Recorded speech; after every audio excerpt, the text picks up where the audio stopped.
तत्सवितुर्वरेण्यं भर्गो देवस्य धीमहि धियो यो नः प्रचोदयात्। ॐ शान्ति शान्ति शान्ति।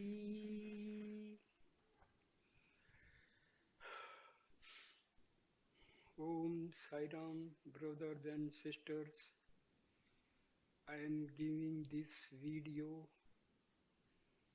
on the topic knowledge of the self is real knowledge, as Sri Sathya Sai Baba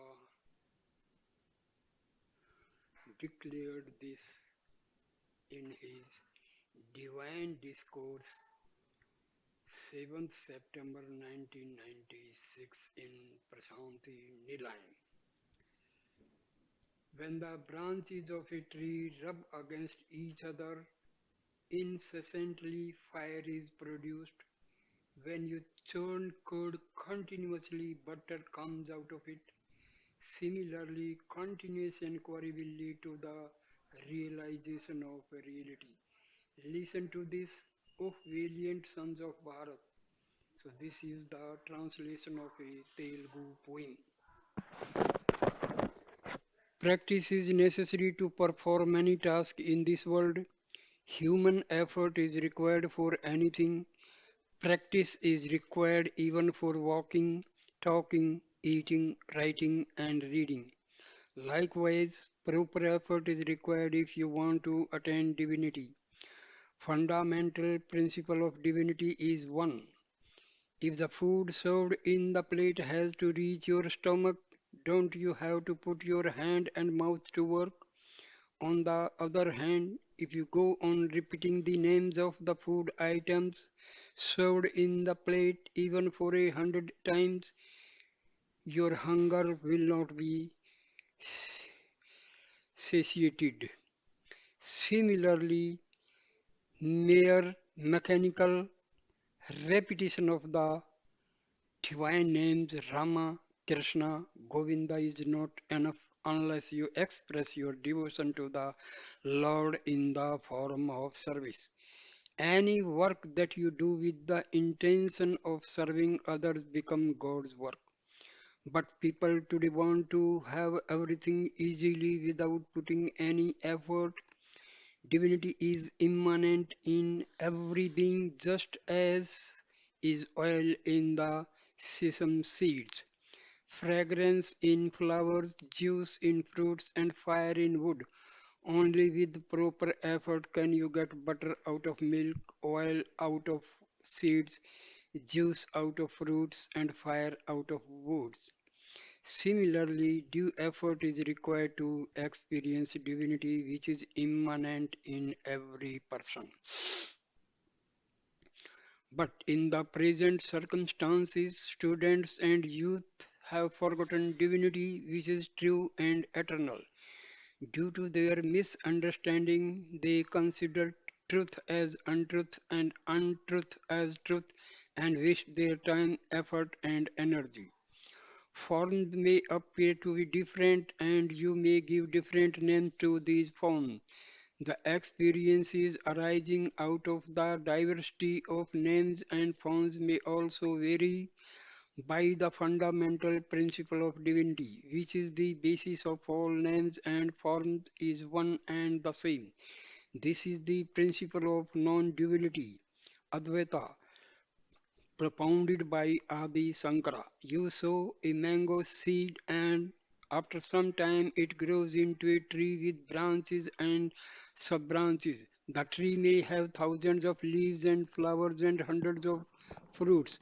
The fruit and flowers appear to be totally different from each other. Similarly, nothing appears to be common between branches and leaves.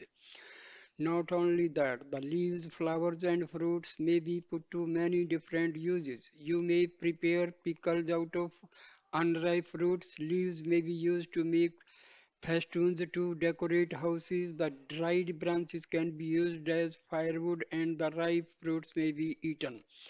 But the same seed is the basis for all the branches, sub-branches, leaves, unripe fruits, and ripe fruits. Without the seed, there can be no tree. Without the tree, there can be no branches. And without branches, there can be no fruits.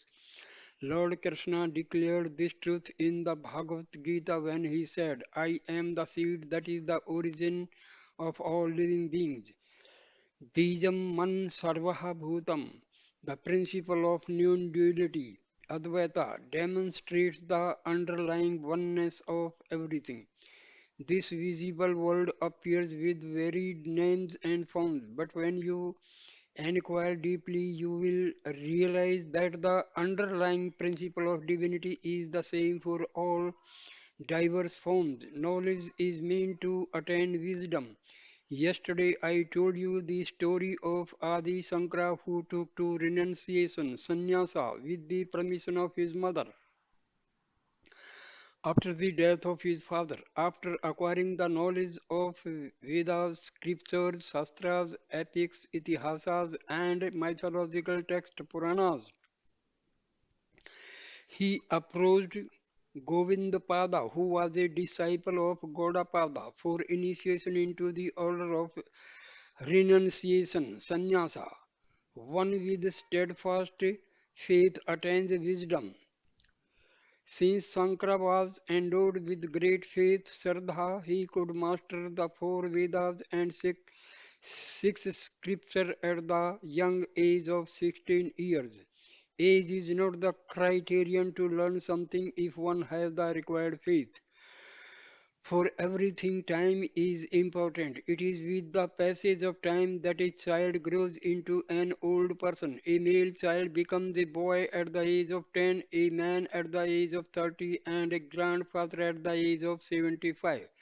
But the child, boy, man, and grandfather are one and the same. These changes in names and forms occur as a result of change of time. In order to test the skill and knowledge of Sankara, one day Acharya Govindapada decided to engage him in a debate. Sankara, being one of humility and obedience, offered his salutation to his guru and sought his permission before entering into debate with him. This debate was a wonderful demonstration of Sankara's knowledge, wherein he gave befitting replies to the questions raised by his guru in consonance with the teachings of the Vedas and scriptures. He explained how one could follow the path of spirituality, Nivritti, while leading a worldly life. In those days, there were many eminent scholars, but they were using their knowledge to acquire wealth. They ignored the truth that knowledge was meant to acquire wisdom and not wealth. Even today, students think that all their education is meant to earn money. It is a misconception. Agriculture is not for food and education is for knowledge. Therefore, Sankara strived to show the right path to scholars so that they would make proper use of their knowledge and not waste it in mundane pursuits. What is the use of worldly education? Oh man, you struggle hard in life merely for the sake of filling your belly. You acquire myriad type of knowledge from various fields. Examine and inquire for yourself what great happiness have you achieved by spending all the time from dawn to dusk in acquiring worldly knowledge and earning wealth while forgetting food. Translation of a Telugu poem. Oh man, do not feel proud of your education if you do not offer your salutation to God and do not think of Him with devotion. All your education will become useless. Translation of a Telugu poem. Sankara felt deeply distressed to see such a scenario. His preceptor Govindapada saw how sad Sankara was. Gaudapada also understood his feelings and observed that Sankara, being endowed with all knowledge and noble feelings at such a young age, was capable of driving away all the injustice, untruth, and impropriety prevailing in the world, and firmly imprint the teachings of Vedas and scriptures in the hearts of people. Both of them called Sankara and told him, "Dear one, you don't need to be here any longer. Tomorrow itself embark on your journey to Kasi, Varanasi. Teach all those eminent scholars in Kasi the great truth of non-dualism, Advaita, and propagate it to the entire world. No one is more capable than you to achieve this task. Likewise, students today should realize this truth and they are most capable of driving away injustice, impropriety, and other evils from the society. Sankara propounded the principle of non-dualism as per the command of his guru. Sankara set out on his journey to Kasi. In those days there were no such modes of transport as planes, trains and buses, and he travelled on foot along with his disciples. When he came near Kasi, he saw a person sitting under a tree repeating the rules of Panini grammar. Dakram karne, dukram karne. In order to put this person on the right path, it was here that Sankara recited the first verse of his famous composition Bhaj Govindam. O foolish man, chant the name of Govinda. The rules of grammar will not come to your rescue when the end approaches. Bhaj Govindam, Govindam Bhaj Mood समर समर्थे सन्निहिते कले नहीं नहीं रक्षिते दुक्रन करने. What do you achieve by learning the rules of grammar? Will this grammar come to your rescue when you are to depart from this world? Instead, sing the glory of God and contemplate on Him. When you leave this world, none of your friends, relatives, or wealth will come with you. Only the name of God will be with you and will protect you always. Thus, Sankara taught the importance of reciting God's name. Just as the light of moon goes on increasing day by day in the bright fortnight, the teachings of Sankara started spreading far and wide day by day, radiating light of knowledge. Once there was a conference of scholars in Kansi. Many scholars came donning thick gold bracelets, gorgeous shawls, and garlands of beads showing their high status. There was no dearth of pomp and show in the conference. Only Sankara came to attend the conference in all simplicity, wearing only an ordinary dhoti and a small towel covering his shoulders. Many scholars Many scholars looked down upon him, thinking, "What sort of a scholar is he? He doesn't have even a single garland of beads. What can we expect from him?" However, some scholars knew the level of Sankara's scholarship and started extolling him. "Sankara, we have heard so much about you. You have mastered the Vedas, Shastras, Itihasas, Puranas, Brahmasutras, grammar, and logic. You are the one who propounded the principle of non-dualism." When his turn came, Sankara smilingly ascended the stage and offered his salutation to the assembly of scholars and began his speech. Sankara said that knowledge of scriptures should not be used to earn money. He said to the scholars, "Why do you crave money? A Pandit is one who is equiminded. Pandita Samdarshina." Though he was young in age, he declared this truth emphatically in the presence of scholars that they should yearn God for not crave for money. O people, give up your thirst for money. Give up all your desires by proper discrimination. The wealth you have is nothing but the result of your past actions. Therefore, he contented with whatever you have. What you earn with hard labor is true wealth. When you work with both hands, you will certainly get food to sustain yourself. How compassionate God is. He has given you two hands and one stomach. Are two hands not enough to fill one belly? But today you don't work with both hands. That is why you are not able to fulfill all your needs. Do not give room to laziness. Give up thirst for money and develop thirst for God and righteousness. Sankara gave a wonderful exposition of the doctrine of non-dualism, Advaita, and exhorted the august gathering of scholars to realize the divine principle of oneness of all creation. The scholars and their disciples were wonderstruck listening to Sankara's profound words. Just as the saying goes, a small sparrow chirps loudly. The young Sankara started imparting great moral teaching to one and all. Not only his teachings, his behavior was also exemplary. This is the hallmark of noble souls. Those whose thoughts, words, and deeds are in perfect harmony are noble ones.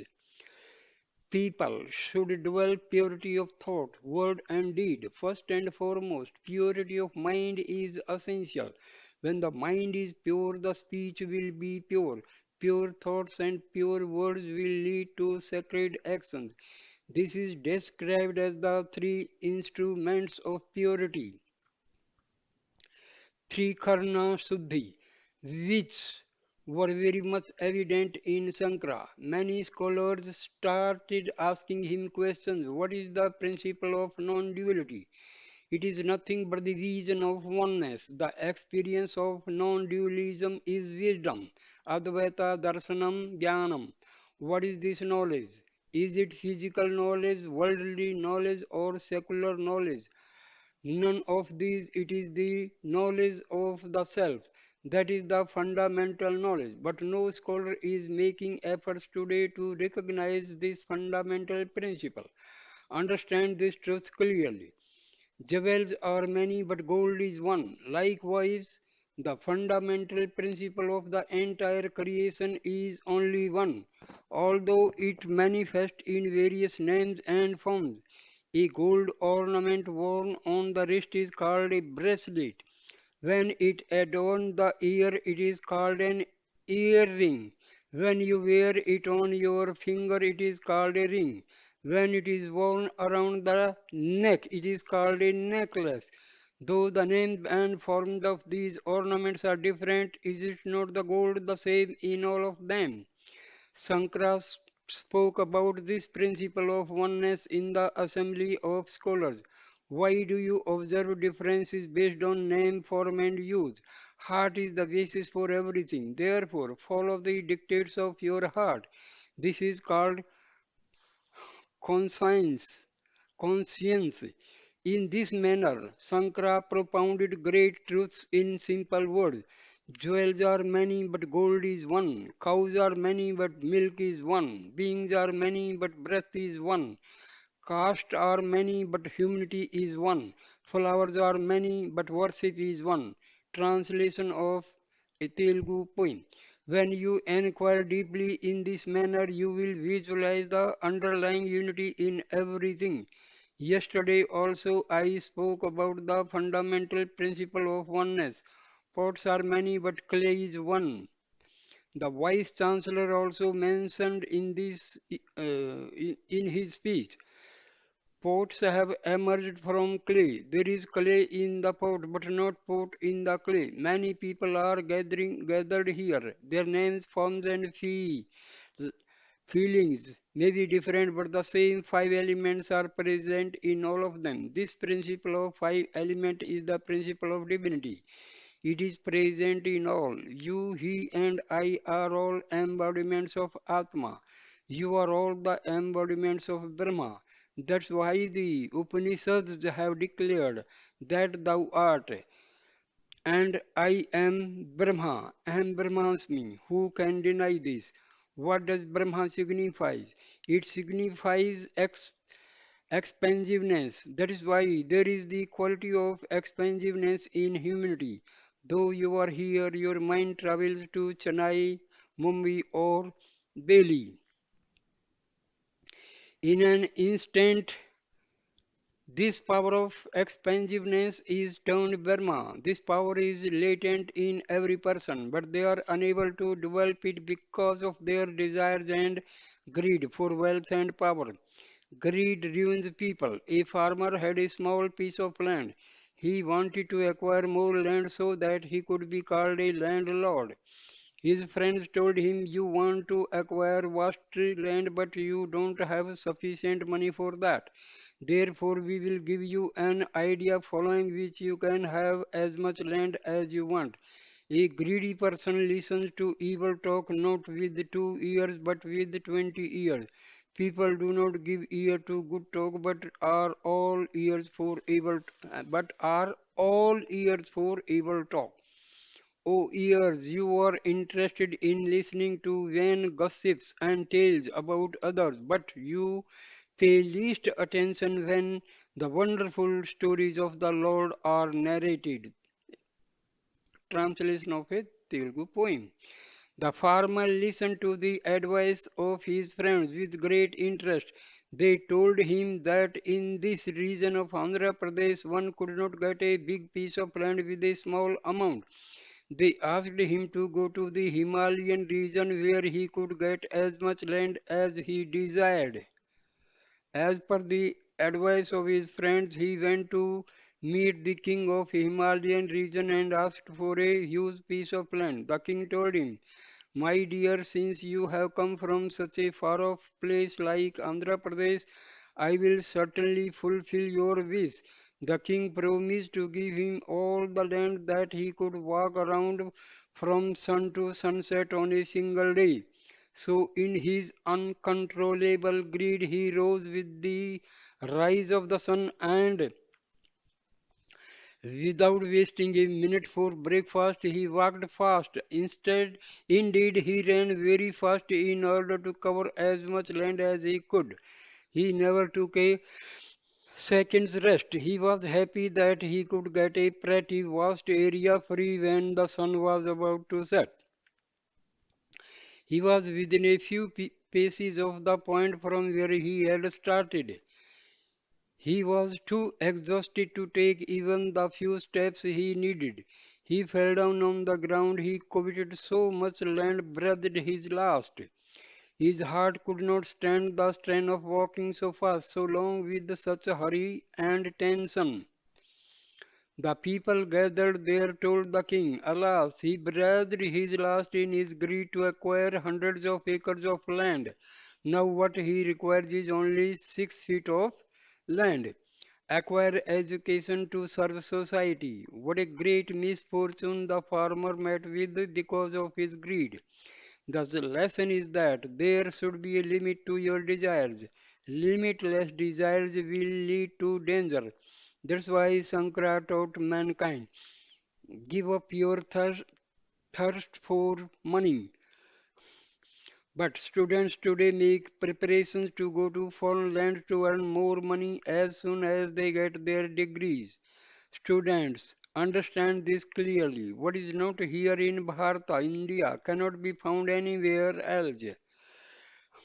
Bharat is the master of all nations. That's why people from many foreign countries come to Bharata. Bharata is the land of righteous action, merit, spirituality, and sacrifice. Even with a small income, you can lead a peaceful life here. What is the use of acquiring high education if one is found wanting in virtues? What is the value of such education? What is the uses of 10 acres of barren land? Instead, a small piece of fertile land is good enough. Students are wasting their time, energy, and money in their courage to go to foreign lands. You are born and brought up in Bharat. You eat and drink the food and water of Bharat and call yourself a Bharatiya. What will you achieve by giving up this sacred land and going to foreign countries? Give up this greed for money. Serve your motherland. Serve the poor and destitute in this land. Not not only for your self-interest, work for the interest of others too. Acquire your education with a view to serve and strengthen society. There is no point in acquiring merely high degrees. Many educated people go abroad, and when they don't find proper employment, they do even menial jobs like cleaning of cups and plates in hotels. They think nobody from here would know, even if they sweep the roads or clean plates in a hotel. But the same people don't want to wash their own tiffin plates in their house. Why should one be ashamed of doing work in one's own house? The sacredness and glory of Bharat is diminishing because of such false sense of prestige of students. Love is a divine quality. Develop love for the motherland, not attachment to the body. However, do not belittle or criticize other nations. May all the beings of the world be happy. This is what the culture of Bharata teaches. After slaying Ramana, Rama wanted to crown Vibhishana as king of Lanka. At that time, Sugriva, Jamwan, Angada, and other prominent warriors approached Rama and asked him, Swami, now that Ramana is killed, it will be better if you take over the range of Lanka, which is full of affluence and riches. Lakshmana also said, brother, anyway, Bharata is ruling over Ayodhya, therefore it would only be proper if you become king of Lanka and sanctify this place. Rama replied, the mother and motherland are greater than heaven. Even can we call some other beautiful woman our mother just because our own mother is not so beautiful? Even if she is not so beautiful, our mother is our mother. Students should develop such exalted feelings of love for motherland. They should work for the honor of their country. Students, one is verily a living corpse who does not declare with pride that this is my motherland, this is my mother tongue, and this is my religion. Sankara, who was born in Kerala, brought great name and fame not only to Kerala but to the entire country with his profound teachings of non-duality. It is goodness that brings good name. Goodness is godliness. Without goodness, one becomes godless. First of all, understand that you yourself are divine. There is nothing greater than divinity. Your innate quality of love is a divine quality. That is the true human quality. Develop this human quality of love, you will be called a human being in the true sense of the term only when you have the qualities of compassion, love, tolerance, empathy, and forbearance. People today are human in form only but not in practice. One appears as human but lacks human qualities. One can clearly say that one is human only in form but not in practice. Students, Sankara was also a student like you, but even at the young age of 16 years, he earned such a great name and fame that it will continue to shine age after age like a precious jewel whose splendor never diminishes. Every student should emulate his ideal and lead an exemplary life. Give happiness to your parents. Earn a good name in society. Uphold the great name of motherland and thus sanctify your human birth. Do not think it otherwise.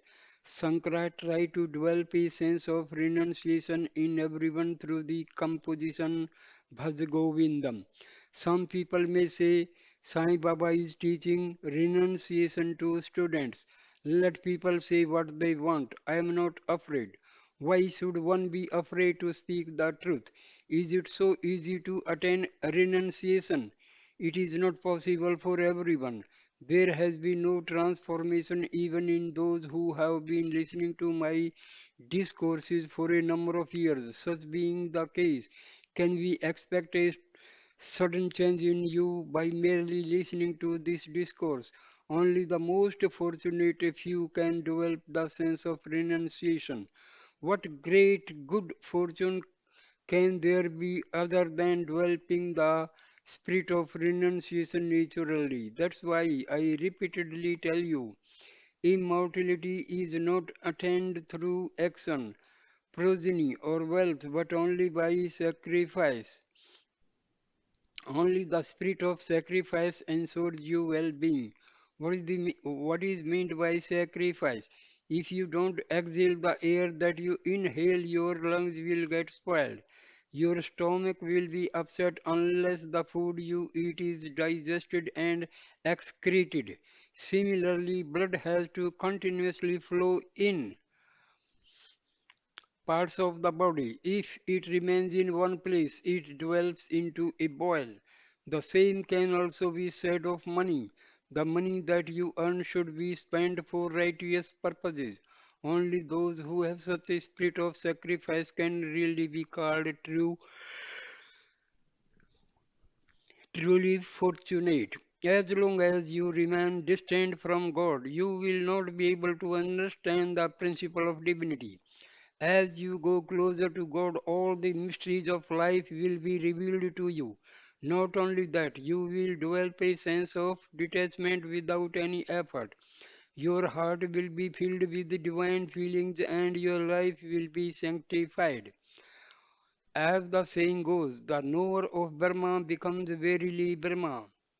You become one with God, therefore develop good qualities and the spirit of sacrifice. Sage Vyasa has given the essence of 18 Puranas in two sentences. One attains merit by serving others and commits sin by hurting them. Help ever, hurt never. If you put this dictum into practice, you will have followed the teachings of Vedanta in the real sense. Bhagwan concluded his discourse with the bhajan Hari bhajan bin sukda shanti nahi from Bhagwan's discourse in Sai Kulwant Hall on 7th September 1996. Thank you, Sairam, sisters and brothers, for listening this discourse. Thank you a lot. Thank you. Thank you. Thank you.